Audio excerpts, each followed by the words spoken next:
বরিশালে মশার উপদ্রবে অতিষ্ঠ নগরবাসী, অসুস্থ, বয়স্ক ও শিশুদের জন্য দিনের বেলায়ও টাঙাতে হচ্ছে মশারি। সিটি কর্পোরেশনের উদাসীনতা ও মশা নিধন কার্যক্রমে ধীরগতিকে দুষছেন স্থানীয়রা। বর্ষায় ডেঙ্গুর প্রকোপ বেড়ে যাওয়ার আশঙ্কা করছেন নগরবাসী। তবে সিটি কর্পোরেশনের দাবি, মশা নিধনে কাজ করছেন তারা। অপূর্ব বারুদের ক্যামেরায় কামরুজ্জামান জল্লার রিপোর্টে জানাচ্ছেন ওয়ালিদ সিদ্দিকী। বরিশাল নগর জুড়ে মশার উপদ্রব বেড়ে যাওয়ায় অতিষ্ঠ হয়ে উঠেছে নগরবাসী। শুধু রাতে নয়, দিনের বেলায়ও মশার কয়েল জ্বালিয়ে পড়াশোনা করতে হচ্ছে শিশুদের। ডেঙ্গুর প্রকোপ থেকে বাঁচতে দিনের বেলায়ও মশারি টানিয়ে রাখতে হয় নগরবাসীকে।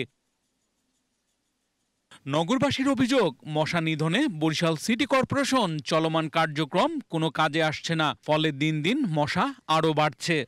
মশা কামড়ালে তো ডেঙ্গুর সম্ভাবনা বেশি থাকে। তো বাচ্চার সেফটির জন্য আমরা এখন দিনের বেলা বলেন আর রাতের বেলা বলেন, আমরা দুই টাইমে আমরা মশারিটা নাই, মানে 24 আওয়ার্সই এখন রাখতে। মশার জ্বালায় আমরা দিনের বেলা পড়তে বসলে কল জ্বালিয়ে পড়তে বসি। সারাদিন মশার কল জ্বালিয়ে রাখতে হয়, ছেলেমেয়েরও সমস্যা হয়, পড়াশোনা করতে পারে না।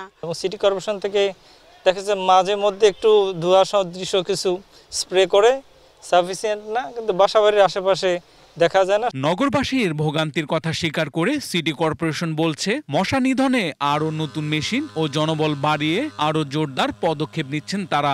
আগে যা ছিল স্প্রে মেশিন, এখন তার দ্বিগুণ করেছি। উদ্দেশ্য হলো লার্ভিসাইড স্প্রে দিয়ে আমরা লার্ভিসাইড স্প্রে করি, আর ফগার মেশিন দিয়ে অ্যাডাল্টিসাইড ফগ করি।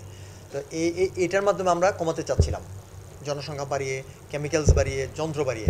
নগরীতে প্রায় 5 লক্ষাধিক মানুষ বসবাস করে, কিন্তু 30 ওয়ার্ডের এই সিটিতে মশা নিয়ন্ত্রণে কাজ করে মাত্র 46 কর্মচারী। আধুনিক সরঞ্জাম বলতে সিটি কর্পোরেশনে রয়েছে 18টি ফগার মেশিন আর 60টি হ্যান্ড স্প্রে।